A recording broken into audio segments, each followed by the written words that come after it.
Penyerbuan ke rumah Perdana Menteri Israel Benjamin Netanyahu semakin masif belakangan ini. Terbaru warga Israel mendemo kediaman Netanyahu sambil menyirami jalanan dengan cat berwarna merah.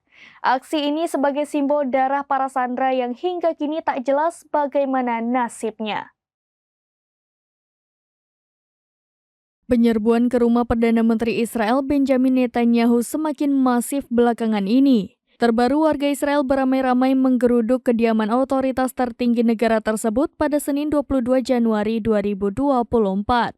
Dalam kesempatan itu mereka menuntut pembebasan sandera dan gencatan senjata. Bahkan para warga pun menyiram jalanan di dekat rumah Netanyahu dengan cat merah yang menyerupai darah. Dikutip dari The Times of Israel via Tribun News, air berwarna merah itu disiram oleh warga Israel di Jalan Azza Yerusalem dekat kediaman Netanyahu.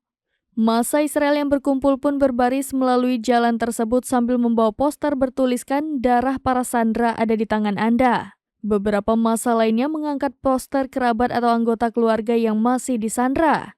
Sementara itu di media sosial X, video aksi tersebut terus beredar luas. Di rekaman tersebut tampak sekelompok orang yang berjalan sembari membentangkan banner berbahasa Ibrani. Mereka berjalan di atas aspal yang sudah tersiram cat merah. Diketahui bahwa demo di dekat kediaman Netanyahu bukan yang pertama kalinya terjadi. Pada Sabtu 21 Januari 2024 lalu, para warga juga telah mengepung rumah Netanyahu.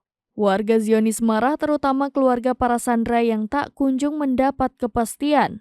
Ribuan warga itu pun meneriakan kekecewaan sembari mengibarkan bendera Israel.